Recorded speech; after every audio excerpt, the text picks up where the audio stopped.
As the author of classic blues songs such as Every Day I Have the Blues, 3 O'Clock Blues, and Reconsider Baby, Lowell Fulson's brand of post-war urban blues helped define the West Coast blues style in the late 1940s with the addition of a horn section to the standard electric blues combo of bass, guitar, and drums.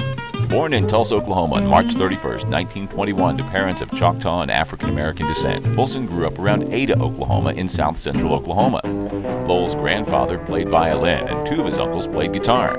He listened to Blind Lemon Jefferson records as a child and started playing guitar in the Pentecostal Holiness Church in one key, G. By 1938, Fulson was playing around little clubs in Ada, singing everything he had to, such as Beer Barrel Polka, Silvery Moon, and other songs whites liked to hear at the time. Around 1939, Fulson played with Dan Wright in a 12 to 15-piece string band at picnics and other social gatherings. Fulson remembered there was a place they called the Bottom where black people gathered together to drink, gamble, play the blues, whatever. And I'd go down there afterward and pick up some change picking my guitar. That's where Lowell met Algernon Texas Alexander, who recorded as early as 1927 and started playing with Alexander throughout Texas in 1940. Fulson modeled his vocal style after Alexander, who had a rambling, low-key vocal technique that played heavily on his rural drawl. Fulson's vocals exhibit this technique throughout his career, even though he tried different styles at different times, often at the behest of producers trying to update his sound and image. Fulson played with Alexander for a summer throughout Texas and Oklahoma, but left the elder bluesman in 1941 when Lowell moved with his first wife and son to Gainesville, Texas, where he worked as a cook and played mostly in church. In 1943, he was drafted into the Navy as a cook, but also entertained troops in the U.S. and Guam until the war's end.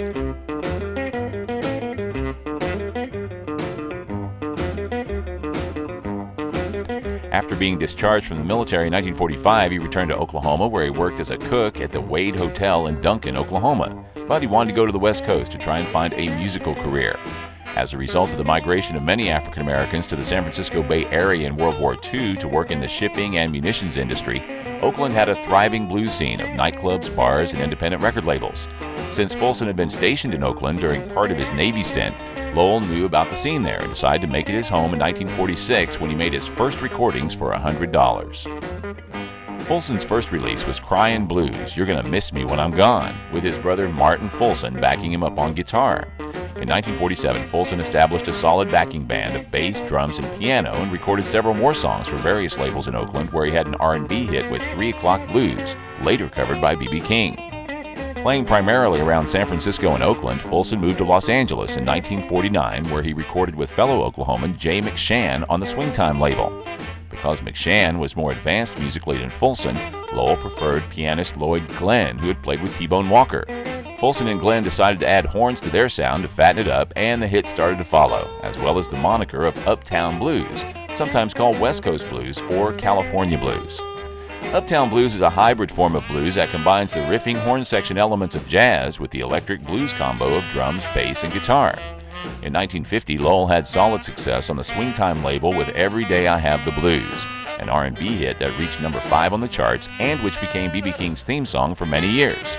Fulson followed up with the number 1 R&B hit Blue Shadows and Lonesome Christmas, the number 7 R&B hit for Fulson in 1950. In 1952, Fulson played a packed Apollo Theater in New York, then toured with Ruth Brown and Joe Turner. In 1953, with Aladdin still releasing his music, Fulson toured with T-Bone Walker when Swingtime officially went bankrupt. Wasting little time, however, Lowell signed with Chess's Checker label in Chicago, where he had a major hit with Reconsider Baby in 1954. The single reached number 3 on the R&B charts and became a blues standard, covered by artists such as Elvis Presley, Ray Charles, and eventually Eric Clapton.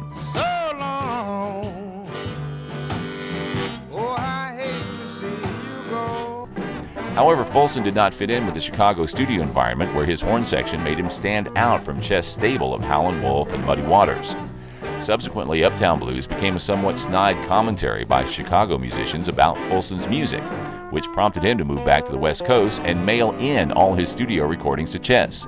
The strained relationship did not prove fruitful overall, and Lowell left the label in 1962. After continuously playing one-nighters and assorted club dates in the early 1960s, Fulson signed with the Kent label and had a minor R&B hit with Black Nights in 1965. In 1967, he had 2 more R&B hits with Make a Little Love and Tramp. During the 1970s, Fulson moved from the Kent label to Jewel Records, owned by Stan Lewis and based in Shreveport, Louisiana. In the 1980s, Fulson laid low, in his own words, while his classic recordings were reissued to demanding blues collectors. In 1988, he released It's a Good Day for Rounder Records. In the 1990s, Fulson recorded for Bullseye Records in the same style for which he'd become famous and continued to tour when he was healthy. In 1993, received 5 W.C. Handy Awards, was inducted into the Rhythm and Blues Hall of Fame and the Blues Hall of Fame, both for his career and his song Reconsider Baby. Fulson's 1996 album, Them Update Blues, was nominated for a Grammy in the Best Traditional Blues category. By the time of his death on March 6, 1999, near Seal Beach, California, Fulson symbolized yet another Oklahoman who had absorbed the deep musical influences of his youth and subsequently made major innovative contributions to his art form, which came to be known as Uptown or West Coast Blues. In 2014, Lowell Fulson was inducted into the Oklahoma Music Hall of Fame.